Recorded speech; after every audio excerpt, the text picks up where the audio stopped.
மருத்துவம் முதல் பொறியியல் வரை உங்கள் கனவுகளுக்கு சரியான முகவரி Indira group of educational institutions. Call 9841385858. எல்லா வானிலை மாற்றங்களுக்கும் பெஸ்டா இருக்கும் இந்த ரூபிலெக்ஸ் பெயிண்ட்ஸ். வர்ணம் பூசுவதற்கு மட்டுமல்ல, உங்கள் வீட்டை பாதுகாக்கவும் ரூபிலெக்ஸ் பெயிண்ட்ஸ். முன்னாள் பாஜக தலைவருக்கு தெரியுது இது அருவருக்கத்தக்கமான ஒரு வார்த்தை, அந்த மாதிரி ஒரு பேச்சு, டபுள் மீனிங்கான பேச்சுன்னு தெரியுது. அப்போ ஏன் பாஜகவுடைய தற்போதைய தலைவருக்கு தெரியலங்கிற ஒரு கேள்வி வருது இல்ல. கைது செய்வது சரியான்னு கேட்டால் சரி, என்னை பொறுத்த வரைக்கும் சரி. நயினார் நாகேந்திரன் கைது, ஒருவேளை நான் சொல்கிறேன் கைதுன்னு வச்சுக்கோங்களேன், இந்த நியூஸ் தமிழ்நாட்டில் மட்டுமா வரும்? இந்தியா முழுக்க இருக்கும். 60-70 நாளாக, இந்த 100 நாட்களாக நீங்க பேசக்கூடியது தனிநபர் விமர்சனம், தனிநபர் தாக்குதல், பெண்களை கொடுத்து இழிவா பேசுறது. இந்த அரசியலை நீங்க முன்னே வைக்கும் போது விஜய் என்ற நபர் மீது மக்களுக்கு இன்னும் அதிகமான மரியாதை தானே கூடும். மோடி அடுத்த பிரதமர் யாருன்னு கேட்கலாம், மோடியா விஜயான்னு கேட்கிற கண்டிஷன் கொண்டு வந்துட்டீங்க. இப்போ இன்றைக்கு இது கூடுதலாக செய்தி வரும்போது என்ன நடக்கும்? அவர் தெரிஞ்சே நயினார் இதை செய்யறாரா? ஒருவேளை பாஜக நாளைக்கு பிரதமர் ஆகிட்ட நம்ம தாவேக்காவுக்கு இணைஞ்சிடலாம் நினைக்கிறாரா? அப்படி கூட ஒரு ஆப்ஷன்ஸ் வச்சிருக்காராங்கிறது தெரியும். யார் யார் மோடியை குறித்து, மோடியின் தாயை குறித்து விமர்சனம் செய்தார்களோ அவர்களும் சிறை தண்டனைலாம் இருக்காங்க. அது சரியானது என்றால் இன்னைக்கு விஜய் அவர்கள் கைது செய்து நயினாரை உள்ளே தள்ளினார்னா அதுவும் சரின்னு தான் நான் சொல்ல வரேன். இப்போ அங்கேயும் உங்களுக்கு ஒரு மனிதர், ஒரு பிரதமர் அப்படிங்கிற ஒரு பெர்ஸ்பெக்டிவ் தெரியுது அப்படின்னா, இங்க முதல்வருங்கிற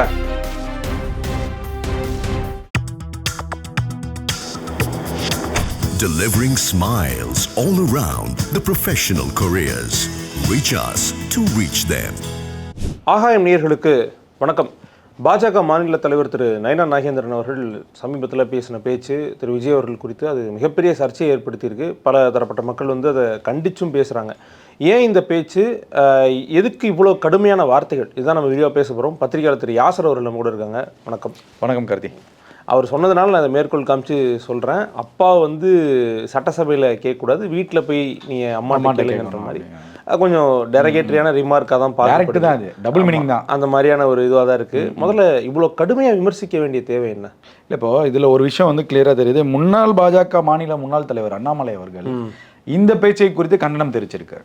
ஓகே, இதுக்கப்புறம் அவர் சொன்னதுக்கு அப்புறம் இந்த பேச்சை குறித்து கண்டனம் தெரிவிச்சிருக்காரு. அப்படின்னா முன்னாள் பாஜக தலைவருக்கு தெரியுது இது அருவருக்கத்தக்கமான ஒரு வார்த்தை, அந்த மாதிரி ஒரு பேச்சு, டபுள் மீனிங்கான பேச்சுன்னு தெரியுது. அப்போ ஏன் பாஜகவுடைய தற்போதைய தலைவருக்கு தெரியலங்கிற ஒரு கேள்வி வருது இல்லை. இப்போ நீங்கள் ஒரு தேசிய கட்சியினுடைய மாநில தலைவர், இப்போ நீங்கள் ஒரு லெட்டர் பேர்டு கட்சி கிடையாதுல்ல, ஒரு தேசிய கட்சியுடைய மாநில தலைவர். தேசியத்தில் பாஜக 15 வருஷமாக கொடி கட்டி பறக்கக்கூடிய ஒரு கட்சி. அப்படி இருக்கக்கூடிய சூழலில் நீங்கள் இந்த மாதிரி வார்த்தையை பேசுவதுங்கிறது எப்படி நியாயமானதாக இருக்கும்? அது எப்படி இவங்க எந்த கோணத்தில் வைத்து நியாயப்படுத்துவார்கள்ன்ற ஒரு கேள்வியெலாம் இருக்குல்ல. இப்போ இதே திமுகவினர் பொங்குனாங்க, அப்படியே உதயநிதி ஸ்டாலின் பேசிட்டாரு அப்படி இப்படின்னு சொல்லி கைது பண்ணுறாங்கன்னு சொல்லி பொங்குனாரு. நீங்கள் விஜயுடைய தாயின்னு விட்டுருங்க, விஜய்ங்கிற தாய்ங்கிற அந்த டாப்பிக்கே விட்டுருங்க. ஒரு பெண்மணி அப்படின்னு வச்சுக்கோங்களேன், அந்த பெண்மணியை குறித்து பாஜகவின் தலைவர் நயினார் நாகேந்திரன் அவதூறாக பேசிட்டார், இழிவுபடுத்தும் விதமாக பேசிட்டார். திமுக தரப்புலேருந்து ஏதாவது ஒரு விஷயம், ஒரு கண்டன அறிக்கை, இல்லை ஒரு மகளிர் ஆணையங்கள், இல்லை மகளிர் அணிகள், யாராவது ஒரு ஆள் பேசியிருக்கலாம்ல. இல்லை பாஜகவில் இருக்கக்கூடிய மகளிர் அணியாவது கொந்தளிச்சிச்சா? மற்ற இதுக்கெல்லாம் கொந்தளிக்கிறீங்க. உதயநிதி பேசும்போதும் சரி, திமுகவினர் யாராவது பேசும்போதும் அப்படியே கொந்தளிச்சிங்களே பெண்களுக்கு எதிராக அப்படின்னு சொல்லிட்டு. எவ்வளோ அருவருக்கத்தக்கமான ஒரு செயல். இவங்க தனிப்பட்ட முறையில் கூட பேசலைங்க. மக்கள் உட்காந்துருக்காங்க, பாஜகவுடைய ஆதரவாளர் உட்காந்துருக்காங்க. அந்த மேடையில் எப்படிங்க பேச உங்களுக்கு என்ன வருது? இல்லை, எனக்கு ஒரு கேள்வி என்ன அப்படின்னா, சமீபத்தில் எதிர்கட்சி தலைவர் திரு உதயநிதி ஸ்டாலின் அவர்கள் கைது பண்ணும்போது இதை தான் இதுவாக சொன்னாங்க. அவர் பேசினது ஒரு டெரகேட்டரியாக இருந்துச்சு அப்படின்ட்டு. இப்போ அதே மாதிரியான கைது நடவடிக்கை இவர் மேலே நிச்சயமாக இருக்கு. இப்போ ஆன்லைனில் கூட ஒரு புகார் கொடுத்துருக்காங்க திருமுல்லை வாயிலில், டிஜிபி அலுவலகத்தில். சென்னையில் ஒரு ஆன்லைன் புகாரும் கொடுத்துருக்காங்க, ஆஃப்லைனும் கொடுத்துருக்காங்க போல. இவை நான் என்ன சொல்றேன், தாவேக்காவுடைய அரசியல் நலனுக்கு கைது செய்வது சரியான்னு கேட்டால் சரி, என்னை பொறுத்த வரைக்கும் சரி. அது எந்த பாயிண்ட் ஆஃப் வியூலேருந்து பார்க்குறீங்க சார், நீங்கள் கேள்வி கேட்கலாம், மக்களுக்கும் அந்த தாட் வரும். இப்போது நயினார் நாகேந்திரன் கைது, ஒருவேளை நான் சொல்கிறேன் கைதுன்னு வச்சுக்கோங்களேன், இந்த நியூஸ் தமிழ்நாட்டில் மட்டுமா வரும்? இந்தியா முழுக்க இருக்கும். தேசிய அளவில் பரப்பப்படும், தேசிய அளவில் விஜய் அவர்களோட டாபிக் போகும், தேசிய அளவில் சிஎம் விஜயை இழிவுபடுத்திய தமிழ்நாடு பாஜக லீடர்னு செய்தி வரும். அப்படிங்கிறப்ப இது ஃப்ரீ ப்ரொமோஷன் தானே. சும்மா இருந்தவங்கள நீங்களே சுரண்டி விட்டு தேசிய அளவில் தெரிகிற அளவுக்கு நீங்கள் படுத்த போகிறீங்க. யார்? பாஜகவை செய்ய போகுது. இப்போ பாஜகவுக்கு ஆல்ரெடி ஒரு அச்சம் இருக்குது, திமுகவுக்கு ஆல்ரெடி ஒரு அச்சம் இருக்குது, அதிமுகவுக்கு தாவேகா மேலே பார்க்கும்போது அச்சம் இருக்குது, விஜய் என்ற நபரை பார்க்கும்போது அச்சம் இருக்குது. அப்படின்னா அந்த அச்சத்தின் வெளிப்பாடாக அரசியல் பேசலையே நீங்கள், ஆக்கப்பூர்வமான அரசியல் பேசிட்டே. 60-70 நாளாக, இந்த 100 நாட்களாக நீங்கள் பேசக்கூடியது தனிநபர் விமர்சனம், தனிநபர் தாக்குதல், பெண்களை குறித்து இழிவா பேசுறது, இந்த அரசியலை நீங்க முன்னே வைக்கும் போது விஜய் என்ற நபர் மீது மக்களுக்கு இன்னும் அதிகமான மரியாதை தானே கூடும். எங்க கெட்ட பேர் வரப்போகுது? தாவேக அரசு நல்லதே கெட்டதே செஞ்சாலும் அந்த கெட்டதை மக்கள்கிட்ட கொண்டு போய் சேர்க்கிற வேலையை செய்யாம அந்த கெட்டது மேலேயே நீங்க வந்து சிமெண்ட் வச்சு பூசுற மாதிரி தேவையில்லாத வாதங்களை நீங்க வச்சுட்டு இருக்கீங்க. அப்புறம் நீங்க என்ன அரசியல் செய்யறீங்கிற ஒரு கேள்வி இருக்குல்ல. நீங்க ஒரு தேசிய கட்சியினுடைய மாநில தலைவர். அப்ப நீங்க இன்னைக்கு அவர் கைது செய்யப்பட்டா தேசிய அளவுல விஜய் என்ற அந்த பிம்பம் பெரிய அளவுக்கு கட்டமைக்கப்படும், பெரிய அளவுக்கு கட்டமைக்கப்படும். ஆல்ரெடி அங்க போயிட்டானுங்க எல்லாம். மோடி அடுத்த பிரதமர் யாருன்னு கேட்கறான், மோடியா விஜயான்னு கேட்குற கண்டிஷன் கொண்டு வந்துட்டீங்க. இப்போ இன்றைக்கு இது கூடுதலாக செய்தி வரும்போது என்ன நடக்கும், என்ன நடக்கும்? அவர் தெரிஞ்சே நயினார் இதை செய்கிறாரா? ஒருவேளை பாஜக நாளைக்கு பிரதமர் ஆகிட்ட நம்ம தாவேக இணைஞ்சிடலாம் நினைக்கிறாரா? அப்படி கூட ஒரு ஆப்ஷன்ஸ் வச்சிருக்காராங்கிறது தெரியல. அப்படி நினைக்கிறது ஏன் இவ்வளோ இதுவாக? இல்லை, அதுதான் நான் கேட்குறேன். ஏன் இந்த அரசியல் ஏன் கேவலமான அரசியல் நான் கேட்குறேன். வன்மமான பேச்சுங்க. இப்போ அதே இந்த விர்ச்சுவல் அரிசி இந்த வீடியோ பார்க்குறவங்களாம் என்ன பண்ணுவாங்க, நான் விர்ச்சுவல் அரிசி சொல்கிறேன், பொதுவாகவே விஜய் அவர்களையும் தாவேக அவர்களையும் ஏதாவது ஒரு குறையோ ஒரு அவதூறுன்னு சொல்லும்போது அவங்க கொந்தளிச்சிருவாங்க.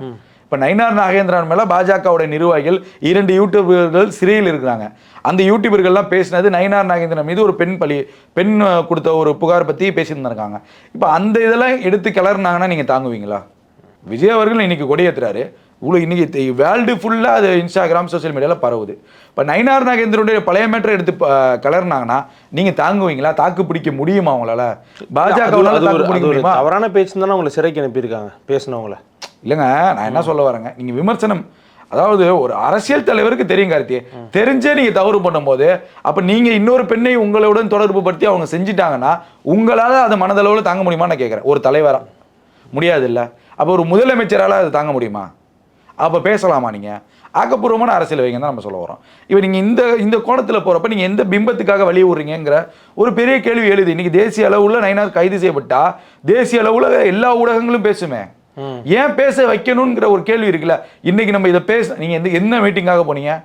ஒரே நாடு 2.0 அது பேசுனீங்களா? ஒரே நாடு ஒரே தேர்தல் வரப்போகுது, அதை பற்றி பேசுனீங்களா? அது பேசாமல் தேவையில்லாத வாதம் இருக்கு. நீங்கள் தனிப்பட்ட அறையில் பேசலை, ஒரு யூடியூப் சேனலுக்கு பேட்டி கொடுத்து பேசலை, ஒரு தனியார் தொலைக்காட்சிக்கு பேட்டி கொடுத்து பேசலை. உங்கள் கட்சிக்காரங்க அவ்வளோ பேர் இருக்காங்க, அங்கேயும் பெண்கள் தானே இருக்காங்க. அவங்க முன்னிலையில் நீங்கள் பேசும்போது அந்த பெண்களையும் சேர்த்து தான் நீங்கள் இழிவுபடுத்துறீங்க. இது என்ன வாதம்? மோடியை குறித்தும் மோடியுடைய திருமணத்தை குறித்தும் மோடியுடைய தாயை குறித்தும் விமர்சிக்கும் போது இதே காங்கிரஸ் நிர்வாகிகள் இந்த நிமிடம் வரைக்கும் சிறையில் இருக்காங்க. புரியுதா உங்களுக்கு? இதே மம்தா பானர்ஜி கட்சிக்காரங்க இன்னும் சிறையில் இருக்காங்க. யார் யார் மோடியை குறித்தும் மோடியின் தாயை குறித்தும் விமர்சனம் செய்தார்களோ அவர்களும் சிறை தண்டனையில் தான் இருக்காங்க. அது சரியானது என்றால் இன்னைக்கு விஜய் அவர்கள் கைது செய்து நயினாரை உள்ளே தள்ளினார்னா அதுவும் சரின்னு தான் நான் சொல்ல வரேன். இப்போ அங்கேயும் உங்களுக்கு ஒரு மனிதர், ஒரு பிரதமர் அப்படிங்கிற ஒரு பெர்ஸ்பெக்டிவ் தெரியுது அப்படின்னா இங்கே முதல்வருங்கிற அந்த கோணமும் தெரியணும்ல உங்களுக்கு. அப்போ அதுதானே இயல்பானது, அதுதானே சரியான பாதைன்னு நான் கேட்குறேன். நீங்கள் மோடியை தொடும்போது நீங்கள் சும்மா விட்டீங்களா? அமித்ஷாவை பேசும்போது சும்மா விட்டீங்களா? அப்போ நீங்கள் ஒரு முதல்வரை பேசும்போது இந்த முதல்வர் சும்மா இருக்க முடியுமா? இது ஒரு கோணம். இன்றைக்கு தாவேக இது நடவடிக்கை எடுக்கலன்னு வச்சுக்கோங்களா, ஒரு கைது நடவடிக்கை எடுக்கல, ஒரு என்கொயரிக்கு கூட போகலன்னு வச்சுக்கோங்களா. திமுக போன்றவர்கள்லாம் ஒரு பதிவு சொல்லிட்டு இருக்காங்கல்ல, பாஜகவுடைய ஆதரவு, பாஜகவுடைய ஆட்சி தான் நடக்குதுன்னு. அது உண்மையாயிரும் தாவேகாவுக்கு. இல்லை, உதயநிதி ஸ்டாலின் அவர்கள் விஷயத்தில் காட்டின அதே வேகமும் அதே வீரியமும் காட்டணும் பண்றாங்க. ஆனா எனக்கு தெரிஞ்சு இது கைது செய்வது சரியான நடவடிக்கை. விஜய்க்கு 2 லாபம் இதுல உண்டு. ஓகேவா? தமிழ்நாட்டு மக்களின் மனநிலையில ஆல்ரெடி ஒரு எமோஷனல் கனெக்ட்ல இருக்காரு. இன்றைக்கு உரைகளும் அப்படிதான் இருக்கு. இப்போ இன்னொரு செய்தியாக வரும்போது இது தேசிய அளவுல ஒரு கனெக்ட் கிடைக்கும் அவருக்கு. ஒரே கல்லுல 2 மாங்காய், கண்ணா 2 லட்டு திங்க ஆசையான்னு கேட்பாங்களா, அந்த மாதிரி இது ஒரு காரணத்தில் போவோம். ஒருவேளை கைது செய்யலை அப்படின்னா இங்கே திமுக போன்ற கட்சிகள்லாம் ஒரு குற்றச்சாட்டு வைக்கிறாங்கல்ல, பாஜக ஆட்சி தான் நடக்குது, பாஜகவுடைய செயல்பாடுகள் தான் இருக்குது, அந்த குற்றச்சாட்டுக்கு தாவேக ஆளாகக்கூடாது. வேலை சேர்க்கும் அந்த பாயிண்ட்டுக்கு. ஆமாம், அந்த நீங்கள் கைது பண்ணல, நடவடிக்கை எடுக்கலன்னா அந்த கோணத்தில் உங்களால் போகக்கூடும். நீங்கள் கைது பண்ணி தான் நடவடிக்கை எடுக்கணும் அவசியமும் இல்லை. தாவேக லெட்டர் பேரில் ஒரு அறிக்கை வந்தால் கூட போதுமானது தான். அப்படிதான் நம்ம பார்க்கணும். அப்படிங்கிறப்ப இந்த 2 சிக்கல்களையும் தாவேக சமாளிக்கணும். ஒன்று, நீங்கள் கைது பண்ணி அதை வீரிய லெவலில் எடுத்துகிட்டு போனீங்கன்னா தேசிய அளவில் உங்களுக்கு பேர். நீங்கள் கைது பண்ணாமல் இருந்தீங்கன்னா இங்கே வைக்கக்கூடிய விமர்சனத்துக்கு நீங்கள் அதுக்கு பதில் சொல்லணும். 2 விஷயம் இருக்குது. சரி, இதெல்லாம் தவிர்த்து வச்சுட்டு ஒரு தலைவர்கள் ஏன் இந்த தொடர்ந்து 70-80 நாட்களாக இதே பேசுகிறாங்க? உதயநிதியாக இருக்கட்டும், நயினாராக இருக்கட்டும், நாம் தமிழர் கட்சிகளாக இருக்கட்டும், இன்னும் பலர் இதே கோணத்தில் பேசியிருக்காங்களே, ஏன் பேசுகிறீங்க அப்படிங்கிறப்ப இங்கே தாவேகாவுடைய இந்த 100 நாள் ஆட்சியை குறித்து அதிகாரப்பூர்வமாக இந்த தவறுக்கு, பட்ஜெட்டில் இந்த தவறுக்கு, இந்த செயல் திட்டம் தவறாக இருக்குன்னு யாராவது புள்ளி விவரங்களோட வெளியிட்டாங்களா? ஏன் ஏன் ஏன் அதை நீங்கள் பேச மாட்டீங்க யாரும்? ஏன் சரியான கோணத்தில் பேச மாட்டீங்கன்னு நான் கேட்குறேன். இப்போ அரசியல் வைக்க எதுவும் இல்லைன்னா ஏன் தனிநபர் தாக்குதல் வைக்கிறீங்க? இப்போ எல்லாமே ஒன்று திமுக வழி நடத்துதா பாஜகவை, பாஜக திமுகவை வழி நடத்துக்குதாங்கிற ஒரு கேள்வி இருக்கு. ஒட்டுமொத்தமாக தாவேகாவை எதிர்க்கக்கூடியவர்கள் எல்லாம் ஒரே அணியில் நிற்கிறாங்க. எப்படி? தனிநபர் விமர்சனம், தனிநபர் தாக்குதல். நான் இன்னும் ஒரு படி மேலே சொன்னால், நீங்கள் விஜய் அவர்களை ஜாதியை வைத்தோ, மதத்தை வைத்தோ, பெண்களை வைத்தோ, நடிகையை வைத்தோ, தாய் தந்தையினை வைத்தோ நீங்கள் இழிவுபடுத்த தாவேகா மென்மேலும் வளரப்போகுது. அதை நீங்கள் உட்காந்து வேடிக்கை தான் பார்க்க போகிறீங்க. ஓகே, ஏன் அப்படின்னு சொன்னா கார்த்தி, எமோஷனல் கனெக்டோட அவர் இருக்கார் மக்கள்கிட்ட. இந்த கனெக்டை இன்னும் 15 வருஷத்துக்கு தாக்கு பிடிக்கும். அப்படி இருக்க சூழலில் நீங்கள் மேலே மேலே மேலே மேலே நீங்கள் அவர் மேலே நீங்கள் விமர்சனம் வைக்கிற போது, தாக்குதல் நடத்தும் போது அவங்க சும்மா இருப்பாங்களா? இன்னைக்கு என்ன சொன்னார் உரையில்? நான் ஓட்டு போட்டேன், நீங்கள் சும்மா இருக்கக்கூடாது, ஏன் கூட சேர்ந்து நீங்களும் ஓடணுங்கிறாரு. இதற்கு முன்பு ஏதாவது ஒரு முதல்வர் இதை சொல்லியிருக்காரா? முதல்வராக பதவியேற்றதுலேருந்து சட்டசபையிலேருந்து இன்னைக்கு சுதந்திர தினம் வரைக்கும் எல்லா உரைகளிலும் ஒரே பாயிண்ட் அவர் வைக்கிறாருன்னா, ஊழலும் வஞ்சலும் ஒழிப்போங்கிறாரு. கரெக்டாக சொல்கிறாரு, தைரியமாக சொல்கிறாரு, ஓப்பனாக டிக்ளேர் பண்ணுறாருங்கிறப்ப இந்த முதல்வரை தான் இந்த மக்கள் எதிர்பார்த்தாங்க. அப்படி இருக்கிறப்ப நீங்கள் எப்படி இவர் மீது விமர்சனங்கள் வைப்பீங்க? இந்த அரசின் மீது விமர்சனங்கள் வைக்க முடியும்னு நான் கேட்குறேன். அப்போ வைக்க முடியாத சூழல்னால நீங்கள் இதெல்லாம் டைவர்ட் பாலிடிக்ஸ்குள்ளே கொண்டு வரீங்களா? ஏன் டைவர்ட் பாலிடிக்ஸ் பண்ணுறீங்கன்னு நான் கேட்குறேன். இன்றைக்கி எவ்வளோ ஆக்கப்பூர்வமான விஷயங்கள் இருக்குது, அதெல்லாம் எடுத்து வைக்க மாட்டீங்க. ஏன்னா பட்ஜெட் இருந்துச்சு, பட்ஜெட்டில் நான் பாஜகவும் ஒரு கட்சி தானே, பட்ஜெட் குறித்து நயினார் ஏதாவது இது வரைக்கும் பேசினாரா? இது தப்புங்க, இது சரிங்க, இந்த திட்டங்கள் வரல, இந்த திட்டங்கள் மக்களுக்கு சேரல, எங்கேயாவது குறைகள் வச்சாங்களா? ஏன்னா குறைகளை வைக்க முடியாது கார்த்தி. ஏன்னா கடந்த 5 ஆண்டுகளில் திமுகவும் செய்யலை, கடந்த 10 ஆண்டுகளில் அதிமுகவும் செய்யலை. ஒட்டுமொத்தமாக தேசிய அளவுலையும் நமக்கு தமிழ்நாட்டு மக்களுக்கு பயனில்லாத அரசுகளாக தான் இருக்கும்போது தான் இந்த புதிய அரசு மாற்றம் வருது. அப்போ இவங்களால குறை சொல்ல முடியாத சூழல் இருக்குது. அந்த சூழலை நாங்களும் இங்கே அரசியல் பண்ணுறோம் தாவேகாவுக்கு எதிராங்கிறதுனால தான் அந்த அரசியல் எப்படி இருக்குன்னா தனிநபர் தாக்குதலாக இருக்குது. ஓகே, ஒட்டுமொத்தமாக இன்னைக்கு சுதந்திர தின விழாவில் வந்து நடிகை த்ரிஷா அவர்கள் கலந்துக்கிட்டாங்க. அவங்களுக்கு இன்விடேஷன் கொடுத்துருக்கலாம், அவங்க கலந்துருக்கலாம். முன்பு ஒரு சில நிகழ்ச்சிகளையும் அவங்க கலந்துருக்காங்க. ஆனால் முன்பை விட இது வந்து பயங்கரமான விமர்சனம் காலிலேருந்து பல்வேறு செய்தி ஊடகங்கள் வந்துகிட்டே இருக்கு. எப்படி எதிர்கொள்ள போகிறாங்க இந்த விமர்சனத்தை? இல்லை, இது விமர்சனங்களை எப்படி பார்க்க முடியும் கார்த்தி? முதல்ல நீங்கள் ஜெயலலிதா வரும்போது இதை எப்படி பார்த்தீங்க? அவங்களும் திரை நடிகை தானே. அவங்க ஜெயலலிதா அவர்களுடைய பெயரை திரையில் போடுற போது என்ன வார்த்தை பயன்படுத்தப்படும்? கவர்ச்சி கண்ணி ஜெயலலிதா தான் இருக்கும். இது உண்மை, எல்லாருமே நீங்கள் பார்க்கலாம் பழைய படங்களில். அப்போ அந்த நடிகையே அப்போது அவங்க நடிகையாக இருக்கும்போது அவங்க அரசியல் தலையீடு வரும்போது இதே திமுக இதே அதிமுக எந்த சூழ்நிலையில் அவர்களை வைத்து பார்த்தீங்க அப்படிங்கிற ஒரு கேள்வி இருக்குல்ல. அப்போ திரிஷா அவர்கள் வந்தாலும் ஏற்றுக்கொள்ளக்கூடியது யார்? மக்கள் தானே தேர்ந்தெடுக்கணும். இல்லை, அவங்க தொடர்ந்து அரசியல் நிகழ்ச்சிகள் மக்கள் வாக்களிக்கணும், மக்கள் தான் தேர்ந்தெடுக்க போகிறாங்க. இங்கே யாரும் அரசியலுக்கு வரக்கூடாதுன்னு யாரும் சொல்ல முடியாது. அப்போ அவங்க அரசியலுக்கு வர்றதுக்கான சூழல் இருக்கா? வாய்ப்புகள் இருக்கலாம், இல்லைன்னு சொல்ல மறுக்கவே முடியாது. வாய்ப்புகள் இருக்கலாம், இதெல்லாம் ஸ்ட்ரக்சராக அவங்க பார்க்கலாம், என்ன வேணால் நடக்கலாங்க கார்த்தி. அப்பெல்லாம் நம்ம சொல்ல முடியாது. அரசியலுக்கு நீங்கள் வரக்கூடாதுன்னு நம்ம டிஃபெண்ட் பண்ண முடியாது. வந்து மக்கள் ஏற்றுக்கிட்டாங்க வெற்றி. இப்போ எம்ஜிஆருடைய மறைவுக்கு பின்பு ஜே அணி ஜானின்னு பிரிஞ்சிச்சு. ஜே அணிக்கு பவர் அதிகமாக, ஜா அணிக்கு பவர் அதிகமாக இருக்கணுமா? நியாயமா பார்த்தா ஜானகி அவர்களுடைய அணியில் தான். ஆனால் அவங்க தானே தோற்று போனாங்க. புரியுது அவங்களுக்கு? மக்கள் ஏற்றுக்கலை. ஆனால் ஜெயலலிதா அவர்களே ஏற்றுக்கிட்டாங்க.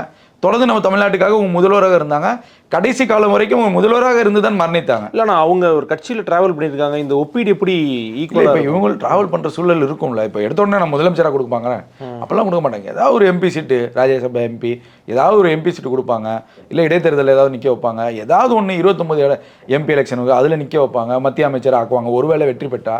இந்த மாதிரி சூழல்கள்லாம் இருக்கா. இதெல்லாம் மக்கள் தானே தேர்ந்தெடுக்கணும். மக்கள் வேணுமா வேணாமாங்கிறது மக்கள் டிசைட் பண்ணணும். ஆனால் வருவதற்கு முன்பே நீங்கள் அந்த நடிகையையும் அந்த தலைவரையும் ஒப்பிட்டு பேசுவதுங்கிறது இந்த அரசியல் இப்போ இருக்கக்கூடிய சூழலுக்கு எந்த கட்சிக்கும் எடுப்படாது. நீங்கள் அதை திரிஷா மேலே விமர்சனமும் இல்லை திரிஷா அவர்களை வைத்து ஒப்பீட்டு செய்து நீங்கள் விமர்சனங்களை வைக்கும்போது உங்களுடைய அரசியல் தான் உடஞ்சி போகும்னு நான் சொல்ல வரேன். ஆனால் அவங்க தொடர்ந்து அரசு விழாக்களில் வந்து கலந்துக்கிறது ட்ரைனிங்காக கூட இருக்கலாம். என்னென்ன நடக்குது பாருங்கள், எப்படி இருக்காங்க பாருங்கள். ஏன்னா நான் இன்னைக்கு பார்த்த சில விஷயங்களை நோட் பண்ணி சொல்லும்போது அவங்க தாய் தந்தையோடு இருக்காங்க. புஷி ஆனந்த் கிராஸ் ஆகுறாரு, வணக்கம் வைத்து தான் கிராஸ் பண்ணுறாங்க. ஆனால் அது ஒரு சரியான நடைமுறையாக இருக்குமா? அரசு நடைமுறைன்னா இல்லை, அரசு நிகழ்ச்சியில் வந்து எல்லா பிரபலங்களுக்கும் இன்விடேஷன் கொடுக்கப்படும். இது காலம் காலமாக நடக்க வேண்டியது. யாருக்கும் சில பேர் வருவாங்க, சில பேர் தவிர்த்துக்குவாங்க. இவங்க இந்த படங்கள்லாம் நடித்து ஒரு தோழியாக இருக்கும்போது வருவதுங்கிறது இது இயல்பு. இதை வரக்கூடாதுன்னு நம்ம சொல்ல முடியாது. அது வருவதுங்கிறது இயல்பு. அரசியலுக்கு வரும்போது மக்கள் ஏற்றுக்கொள்றாங்களா, ஏற்றுக்கொள்ளலையா? ஏற்றுக்கொண்டால் நல்ல தலைவியாக மாறுங்கள், ஏற்றுக்கொள்ளவில்லையா மீண்டும் நல்ல நடிகையாக மாறுங்கள். இதுதான் நம்ம சொல்ல முடியும். புரியுதா? ஏற்றுக்கொண்டா நல்ல தலைவியாக வந்துருங்க, ஏற்றுக்கொள்ளவில்லைன்னா நல்ல நடிகையாக மாறிவிடுங்கள்.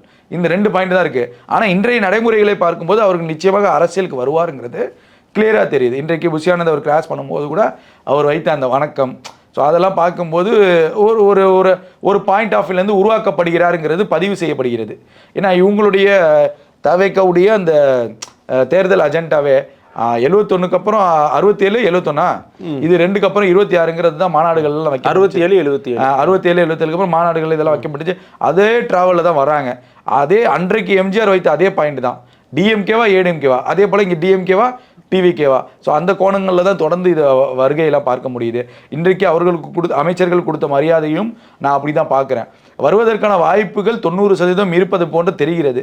வந்தால் மக்களுக்கு நலன் செய்யக்கூடிய ஒரு தலைவியாக உருவாகுங்க. இல்லை மக்கள் உங்களை ஏற்றுக்கொள்ளவில்லை என்றால் அதை அதோடு விட்டு போயிருங்கிறது தான் ஒரு ஆரோக்கியமான நடைமுறையாக இருக்கும். ஏன் அப்படின்னா அவர்களை அரசியலுக்கு வர வைப்பது யாருங்கிற பார்க்க எதிர்கட்சிகளுடைய தனிநபருடைய தாக்குதல் தான் வரும். இன்னைக்கு விஜய் ஒரு நண்பர் மேலே நின்று ஒரு வீடியோ எடுப்பார். அவரை பிடிச்சி நீங்கள் என்னென்னமோ கத்துறீங்க, நண்பர் தானே, ஒரு வீட்டு பக்கத்தில் ஒரு இஷ்யூ நடக்குதுன்னா எல்லா ஃபோனில் தான் எடுப்பாங்க. இது நேச்சர், மனிதனுடைய இயல்பு. நீ சும்மா இப்போ அவர் இது ஒரு அடிப்படையாக வச்சு இது என்னையே இப்படி விமர்சிக்கிறீங்களா, நானும் அரசியலுக்கு வரேன்டா, உதயநிதி எதிர்த்து நிற்கிறேன்டா அப்படின்னா இது எப்படி இருக்கும்? தனிநபர் காரணங்களுக்காக அரசியல் வர்றதாயிடும். இல்லை, அந்த ஈகோங்கிறது மனிதர்களுக்கு ஒரு பெரிய ஒரு மைனஸான ஒரு விஷயம். கார்த்தி, ஈகோ நீங்கள் எவ்வளோ அமைதியான நபராக இருந்தாலும் ஒரு ஈகோங்கிறப்ப அந்த ஈகோ யாரையுமே சும்மா விடாது. ஏதாவது ஒரு இடத்துல நம்மளை இப்படி சொல்லிட்டானேப்பா, நல்ல 100% நல்லவனாக இருப்பான். ஆனால் அவனை போய் நீங்கள் ஏதாவது ஒரு லைட்டாக டெஸ்ட் பண்ணிட்டீங்கன்னா அவன் ஒரு பக்கத்தில் யோசிப்பான், நம்மளை போய் இப்படி பண்ணிட்டானே. அதான் ஒரு ஈகோயிஸ்டிக் பாலிடிக்ஸாக மாறிடாதான்னு கேட்குறேன். அந்த பாலிடிக்ஸை உருவாக்குறது யாருன்னு தான் நான் கேட்குறேன். உங்களுக்கு புரியுதா? சும்மா அவன் என்ன பண்ண போகிறான்? அவனுக்கு நீ இப்போ வீடியோ எடுத்தனால எதாவது பண்ண போறியா? அவனை போய் நோண்டுறியா? அவன் நாளைக்கு அரசியலுக்கு வரான், என்ன பண்ண, எதுக்கு நீங்கள் உருவாக்குறீங்கன்னு கேட்குறேன். அப்படி தான் நீங்கள் இப்போ திருசாவும் பண்ணிருக்கீங்க. அவங்க பாட்டு கம்முன்னு இருந்திருப்பாங்க. நீங்கள் எது கோர்னு சேர்த்து எல்லாத்தையும் விமர்சனம் வைக்கிறீங்க. தனிநபர் தாக்குதல் கடைசியில் டபுள் மீனிங்கில் பேசுகிற அளவுக்கு வந்துட்டீங்க. அப்படிங்கிறப்ப இந்த அரசியல் இந்த பழி இப்போ நீங்கள் அவங்க திரிசா என்ற பெண் சாதாரண பெண்மணி கிடையாது. இல்லை, சினிமாவில் ஆக்கப்பூர்வமான ஒரு நடிகை, அதில் மாற்று கருத்து இல்லைல்ல கார்த்தி. ஒரு நடிகையாக பார்க்குறீங்க, இப்போ அவங்களுக்குன்னு ஒரு ஃபேன் பேஸ் இருக்கும்ல, அவங்களுக்குன்னு ஒரு ஸ்டெடி மைண்ட் இருக்கும்ல. இப்போ நீங்கள் அந்த நடிகையாக பார்க்க வர பாப்புலர் பர்சன், நீங்கள் பாப்புலர் பர்சனை தனிநபர் தாக்குதல் பண்ண போது அந்த பாப்புலர் பர்சனுக்கு ஈகோ வரக்கூடாதான்னு நான் கேட்குறேன். எல்லாருக்கும் ஈகோ இருக்குல்ல, ஒரு பாப்புலாரிட்டி பர்சனுக்கு ஈகோ வருவதில் என்ன தவறு இருக்குது? அப்போ அந்த ஈகோ வரும்போது தான் அவங்க அரசியல் பாயிண்ட்டுக்கு நகரப்படுறாங்க, அந்த அரசியலுக்கு தள்ளப்படுறாங்க. இங்கே அப்படி தான் நம்ம பார்க்கணும். நீங்கள் கம்முன்னு இருக்க வேண்டியதானே? நான் தான் கேட்குறேன், நீ சைலண்டாக இருக்க வேண்டியதானே? ஏன் அவங்கள தேவையில்லாமல் பிடிச்சி இழுத்து 2 பேரை சேர்த்து ஏன் இதை பேசுகிறீங்க? ஒரு குடும்பத்தையும் இன்னொரு குடும்பத்தையும் ஒன்றா சேர்த்து வச்சு உங்களுக்கு எதுக்கு தனிநபர் வாழ்க்கை? உங்களுக்கு அரசியல் வாழ்க்கை. விஜய் அரசியலில் இதை செய்கிறாரா? அதுக்கு விமர்சனம் வைங்க. உங்கள் குடும்ப நீங்கள் அரசியல் வரலாற்றில் தனிநபர் ஒழுக்கம்னு ஒருத்தரை காமிக்க முடியாது. ஒருத்தரை நீங்கள் காமிங்க. பெரிய தலைவர்களே சொல்கிறேன். இல்லை, அவங்களுடைய கொள்கை தலைவர்களே திரு காமராஜர் ஐயா இருக்காங்க. அவரெல்லாம் தனி மனித வாழ்க்கையில் எந்த ஒரு மனிதனும் தனி ஒழுக்கத்தில் நம்ம 100% சரின்னு நம்ம சொல்ல முடியாது. புரியுதா? அண்ணாவே என்ன பேசினாருங்கிறதெல்லாம் நமக்கு வரலாறு சொல்லுது. பெரியார் என்ன பேசியிருக்காருங்கிற வரலாறு சொல்லுதுங்கிறப்ப பெண் சுதந்திரத்தை பற்றி பெரியார் தானே பேசியிருக்காரு. புரியுதா உங்களுக்கு? அப்போ நீங்கள் அந்த கொள்கையிலேருந்து தனிநபர் தாக்குதல் ஏன்னு நான் கேட்குறேன். அப்போ நம்ம அந்த டாப்பிக்கே போகக்கூடாதுல்ல. உங்கள் கொள்கையாக தானே, அந்த டாப்பிக்கே போகக்கூடாதுல்ல. அப்போ நீங்கள் எல்லாத்தையும் பண்ணிட்டு வந்ததுக்கப்புறம் குத்துதே கொடையுதேன்னு சொன்னால் யார் பொறுப்பு? அப்போ இதை தவிர்த்துக்கணுங்கிறேன். இப்போ நயினார் பேசினது, உதயநிதி பேசினது, தொடர்ந்து நாம் தமிழர் கட்சிகள் பேசினது, இது எல்லாமே தனிநபர் தாக்குதலாக இருக்குது. நீங்கள் ஆக்கப்பூர்வமான அரசியலை வைங்க. ஒசூர் விமான நிலையத்தை பற்றி கீர்த்தனா கிட்ட கேள்வி கேட்கும்போது கீர்த்தனா அடிப்படை ஆதாரம் இல்லைங்கிற அந்த ஒசூர் விமான நிலையம் குறித்து எப்போ டேட்டாஸ் வந்துச்சு? இந்த 70 நாளில் நடந்துருச்சா? ஏன் உண்மையை மறைக்கிறீங்க? நான் கேட்குறேன், ஏன் உண்மையை மறைக்கிறீங்க? இந்த 70 நாளில் அவன் விமான நிலையம் தயார் பண்ணிட்டானா? அந்த கொட்டேஷன் இப்போ தான் கொட்டேஷன் கொடுத்துருக்கான். அந்த கொட்டேஷன் கொடுத்துருக்கான். ஏற்கனவே ஒசூர் அருகே விமான நிலையம் வருதுன்னு இதே தமிழ்நாட்டில் போராடிய கட்சிகள் எவ்வளோ இருக்குது தெரியுமா? அப்போ அது எந்த ஆட்சி காலத்தில் இந்த பேச்சு வந்துச்சு? அதை நீங்கள் சட்டமன்றத்தில் பேச மாட்டீங்க. சரிங்க, உங்கள் பாயிண்ட்டுக்கே வருவோங்க. தாவேகா வந்ததுக்கு அப்புறம் தாங்க இந்த இஷ்யூ வருது. ரைட்டு, உங்கள் பாயிண்ட்டுக்கு வருவோம். ஒசூரில் நம்ம விமான நிலையம் தமிழ்நாட்டில் அமைத்தால் தமிழ்நாட்டுக்கு இவ்வளோ நலன், இவ்வளோ வருமானம் வரும்னு உங்களுக்கு தெரியுமில்ல. கடந்த 5 வருஷம் ஏன் யாருமே வாய் திறக்கல? ஏன் வாய் திறக்கல? எடப்பாடி இருக்கும்போது 4 வருஷம் யாருமே வாய் திறக்கல. ஒசூரில் கட்டுவோம்னா கட்டினா நமக்கு இவ்வளோ செலவு வரும், இவ்வளோ வருமானம் வரும், இவ்வளோ கார்கோஸ் இருக்குது, இவ்வளோ ஸ்பெசிலிட்டி இருக்குது, அடுத்தடுத்து கர்நாடகா ஆந்திராலேருந்து அங்கே ஃப்ளைட் கிடைக்கலன்னா இங்கே புக்கிங் பண்ணுவாங்க, அதன் மூலியமாக வேறு மாநிலங்கள் வருமானங்கள் நமக்கு வரும், வேறு மாநிலங்களான டேக்ஸ்லாம் நம்ம வசூல் பண்ணலாம். இந்த அறிவுரையை கடந்த 5 ஆண்டுகளில் அந்த எம்எல்ஏ ஏன் எழுப்பலை? ஒட்டுமொத்தமாக தாவேகா மேலே சட்டமன்றத்திலும் சரி வெளியும் சரி அன்மெச்சூர்டு பாலிடிக்ஸாக இவங்க காமிக்கணும். அந்த அஜெண்டாவை தான் பண்ணிட்டு இருக்காங்க. அது ஃபெயிலியர் அஜெண்டான்னு நான் சொல்ல வரேன். நான் ஏன் எல்லா யூடியூப் சேனல்லையும் அதை பேசுகிறேன் அப்படின்னா, அது திமுக எடுத்துருக்கக்கூடிய ஃபெயிலியர் அஜெண்டா. அதை செஞ்சு மேலே தோக்காதீங்கன்னு தான் நம்ம சொல்ல வரோம். அது யாருமே கவனத்துக்கு எடுத்துக்க மாட்டீங்க. ஓகே, புரியுதா உங்களுக்கு? அது தேவையில்லை. நீங்கள் அன்மெச்சூர் பாலிடிக்ஸ்னு காட்ட முடியாது. இங்கே எமோஷனல் கனெக்ட்டுக்கும் பாலிடிக்ஸ்க்கும் டிஃப்ரெண்ட்டு. அவர் எமோஷனலாக கனெக்ட் ஆயிருக்காரு விஜய் அவர்கள். நீங்கள் இன்னைக்கு என் குடும்பத்திலேருந்து ஒருத்தர் முதலமைச்சர் மாதிரி யோசிக்கிறவங்க மக்கள் யோசிக்கும் போது நீங்கள் எந்த அரசியலை எடுத்து வைக்கணும்னு நான் கேட்குறேன். இப்போ கார்த்தி, நீங்கள் உங்கள் வீட்டில் இருந்து உங்கள் அண்ணன் ஒருத்தர் வந்து முதலமைச்சர் ஆகிடாரு கார்த்தி. இப்போ அவரை குறித்து நீ இழிவாக பேசும்போது நீங்கள் சும்மா இருப்பீங்களா? ஒரு எமோஷனல் கனெக்ட் இருக்கும்ல. அது எப்படி உடைக்க முடியும் திமுகனால? அது எப்படி அதிமுகனால உடைக்க முடியும்? அதே ஒரு 15-20 வருஷத்துக்கு தாங்கும்னு நான் சொல்கிறேன். அந்த பாலிடிக்ஸ் தான் திமுக சொல்லிட்டு இருக்கோம். உங்கள் தோல்விக்கான தவறுகளை எங்கே உணர மாட்டீங்க? பதிலுக்கு இவங்களும் எமோஷனல் ஆங்கிளில் தான் எடுத்து, அது தப்புன்னு சொல்கிறேன். நீங்கள் அன்மெச்சூர்டு பொலிட்டிஷியன் மாதிரி அங்கே பிஹேவ் பண்ண சொல்கிறீங்க. தாவேகா அப்படி ப்ரொஜெக்ட் பண்ணுறீங்க. அங்கே சட்டமன்றத்தில் அப்படியே நடந்துச்சு. அன்மெச்சூர் பொலிட்டிஷியன் மாதிரியா யாராவது பேசினாங்க? எல்லா அமைச்சர்கள், எல்லா சட்டமன்ற உறுப்பினர்களும் நீங்கள் வைக்கக்கூடிய எல்லா கேள்விக்கும் பதில் சொன்னாங்கல்ல. அப்புறம் எப்படி அன்மெச்சூர் பொலிட்டிஷியன் நீங்கள் முத்திர குத்த முடியும்? ஆர்எஸ் பாரதி உட்காந்து தோத்தவங்களுக்கு சாபம் கொடுக்குறீங்க. இந்த பாலிடிக்ஸ் தான் ஃபெயிலியர் பாலிடிக்ஸ் நம்ம சொல்கிறோம். திருப்பி நீங்கள் எமோஷனலில் போயிட்டு மண்ணலை தூக்கி வீசிட்டு இருக்கீங்க. நீங்கள் ஒரு சரியான கருத்து, நீங்கள் வந்து யாருக்கோ வாக்களிக்கிறீங்க கருத்து. உங்கள் தொகுதியை குறித்து ஒரு திமுகவுடைய தலைவர் பேசும்போது எப்படி நீங்கள் உங்கள் மனநிலை எப்படி இருக்கும்? செத்து போ சாபம் விடுறான், எப்படி ஏற்றுக்குவீங்க நீங்கள்? அதை எப்படி திமுக ஏற்றுக்குதுன்னு கேட்குறேன். நேற்று ஆர்எஸ் பாரதி மீது நடவடிக்கை எடுத்துருக்கணும்ல. நடவடிக்கை எடுக்காமல் இன்னைக்கு காலை சுதந்திர தினத்துக்கு கொடி ஏற்றிட்டு இருக்காரு அறிவாலயத்தில். என்ன அரசியல் இது? என்ன அரசியல்னு கேட்குறேன். உங்களுக்கு புரியுதா திமுக செய்கிற அரசியல்? இதுதான் திமுக செய்கிற அரசியல். நீங்கள் என்ன வேணா பண்ணலாம், தவறு கிடையாது. தாவேகா இப்படி குண்டூசி நவுத்துனா கூட அது தவறுங்கிறத ப்ரொஜெக்ட் பண்றீங்க. அது தப்புன்னு நான் சொல்றேன். இன்றைக்கு ஆர்எஸ் பாரதி பேசுறது சரியா தவறா? ஆர்எஸ் பாரதி விஜயை சொல்லவில்லை, ஆர்எஸ் பாரதி எடப்பாடி சொல்லவில்லை. ஆர்எஸ் பாரதி சொன்னது முழுக்க முழுக்க பொதுமக்களை, உங்களுக்கும் வாக்களித்த பொதுமக்களை தான் சொல்றாரு. அப்படி இருக்கும்போது திமுக ஏன் நடவடிக்கை எடுக்கவில்லைன்னு நம்ம கேள்வி கேட்கிறோம். அதுக்கு பதில் இல்லை. நீங்க பொதுமக்களை சொல்றீங்க. இந்நேரம் ஆர்எஸ் பாரதி அடிப்படை உறுப்பினர்லேருந்து 6 மாசம் தற்காலிக நிறுத்தம். உங்களால முடியாதா? அடுத்து யாரும் பேச மாட்டாங்களா திமுகல? அடுத்து ஒரு அச்சம் வரும்ல. அதையே ஏற்படுத்த மாட்டீங்கன்னு நான் கேட்குறேன். அப்போ நீங்கள் இந்த தவறுலாம் பண்ணிட்டு அவரே கூப்பிட்டு காலைல கொடி ஏற்றுறீங்க அறிவாலயத்தில். இது என்ன நியாயம்? என்ன நியாயம்? இதே தாவேகா பண்ணிருச்சுன்னு வச்சுக்கோங்களேன். தாவேகா மேடையில் ஆதவ் பேசுறாருன்னு வச்சுக்கோ, கொந்தளிக்கிறீங்க. ஆதவ் பேசுனதுக்கு தற்கொலை முதலமைச்சரை திட்டுறீங்க. என்ன அரசியல் நான் கேட்குறேன். இவ் வெளிப்படையாக உட்காந்து பேசுறாருங்க. முன்னாள் அமைச்சர்கள் இருக்காங்க, எல்லாருமே பெஞ்சமின் இருக்காரு, மாசு இருக்காரு, எல்லாம் சிரிக்கிறீங்க வேற. அதுக்கு அதே மேடையில் லியோனி என்ன பேசினாரு? அப்போ எப்படி நீங்கள் இதை வழிவகை விடுறீங்கன்னு கேட்குறேன். ஸ்டாலின் அவர்களை பற்றி கேட்குறேன், எப்படி வழிவகை விடுறீங்க? உண்மையான திமுக தொண்டன் என்னுடைய பேச்சை கேட்டான கேட்பான் அவனும் கேள்வி. இது நாகரிக அரசியலா இல்லையா? நீங்கள் சொல்லுங்க. இதுதான் உங்களுக்கு கற்றுக் கொடுத்த சமூக நீதி பேச்சா? இதுதான் மக்களை மதிக்கக்கூடிய பேச்சா? மக்கள் நலனின் அக்கறை இருந்தால் நீங்கள் விஜயை திட்டுங்க, விஜயோட அரசை திட்டுங்க, அதிமுகவை திட்டுங்க. பொதுமக்களை திட்டுறதுக்கு உங்களுக்கு யார் உரிமை கொடுத்தா? விஜய் தான் வெற்றி பெறக்கூடாது, விஜய் தோல்வி அடையணும், இதை தான் நாங்கள் தீர்மானிக்கணும். இந்த தீர்மானிக்கக்கூடிய முடிவை நீங்க எப்படி எடுக்கிறீங்க? பொதுமக்கள் பார்வையிலிருந்து பொதுமக்கள் முடிவு செய்யணும். புரியுதா உங்களுக்கு? ஒட்டுமொத்தமாக நீங்க எடுத்துருக்க திமுக எடுத்துருக்க அந்த 100 நாள் ஃபெயிலியர் பாலிடிக்ஸ் இன்ற வரைக்கும் இந்த காலையில இந்த நடந்ததுலேருந்து ஃபெயிலியர் பாலிடிக்ஸ் எடுத்து வைக்கிறாங்க. இதெல்லாம் கிடையாதுன்னு நான் சொல்றேன். இந்த ஸ்ட்ராட்டஜியை அவங்க பயன்படுத்தலை. நீங்க பேசக்கூடியதை அவங்க ஸ்ட்ராட்டஜியாவே யூஸ் பண்றாங்க. அதை தான் நாங்கள் படிச்சு சொல்றோம். நீ அந்த ஆரோக்கியமான அரசியல், அடிப்படையான அரசியல், மக்கள் நலனில் அக்கறை செலுத்தக்கூடிய அரசியலை பேசுங்க. அது ஏற்புடையதாக இருக்கும். புரியுதா உங்களுக்கு? தேவையில்லாத வாதங்களை வச்சுக்கிட்டு திமுகவே நீங்களே அசிங்கப்படுத்திக்கிறீங்க. ஏன்னு கேட்குறேன்னா, கடந்த ஒரு சில நாட்களாக பார்த்தீங்க அப்படின்னா சில ஊடகங்கள், வட இந்திய ஊடகங்கள், CNN News 18, இந்த கம்யூன், அதுக்கப்புறம் இன்னொரு சில ஊடகங்கள் வந்து தமிழ்நாட்டில் கிறிஸ்துவ பாலிடிக்ஸ் தலை தூக்கிடுச்சு. அமைச்சர் பாருங்க அவங்க ஊரில் எப்படி பேசுறாரு, அவங்க ஊர் சபாநாயகர் வெளியே வந்து எப்படி பேசுறாரு பாருங்க, இவ்வளோ பெரிய பொறுப்புகள் வந்து ஒரு மதத்தினருக்கு கிறிஸ்தவர்களுக்கே கொடுத்துருக்காங்கன்ற விமர்சனம் இருக்கு. நம்ம ஊரில் அந்த டிபேட் வரலன்னா அங்கே அந்த டிபேட் ஆரம்பிக்குது. அப்படியே பார்த்தா இந்த பக்கம் அமைச்சர் இல்லை சபாநாயகர் அவர்கள் பேசின பேச்சு தாவேக்கா வந்து இன்னும் கொஞ்சம் ஸ்டேபிளாக இந்த முடிவுகளை இந்த ஆக்ஷன்ஸ்லாம் எடுக்கணுமா இல்லை எப்படி பார்க்குறீங்க? இல்லை, இதில் 2 விஷயம் இருக்குது. இந்த விஷயத்தை குறித்து குற்றம் சாட்டக்கூடியவர்கள் யாருன்னு பார்க்குறப்ப இந்து மதத்தை சார்ந்த சில ஆதரவாளர்கள், இந்து கொள்கையில் இருக்கக்கூடிய சில ஆதரவாளர்கள் தான் இதை குற்றம் சாட்ட வைக்கிறாங்க. இப்போ நம்ம என்ன சொல்கிறோம், தமிழ்நாட்டில் அரசியலில் எல்லா மதத்தையும் உட்பட்டது தான் இந்த அரசியல். நம்ம பாஜகவை பார்த்து நம்ம கற்றுக்கொள்ள வேண்டிய அவசியம் இங்கே இல்லைங்கிறது என்னுடைய கருத்து. அதை நீங்கள் தவிர்த்துக்கணும். பாஜக அங்கே என்ன செய்யுது? வட மாநிலங்களில் ராமர் கோவிலுக்கு என்ன பண்ணுறீங்க?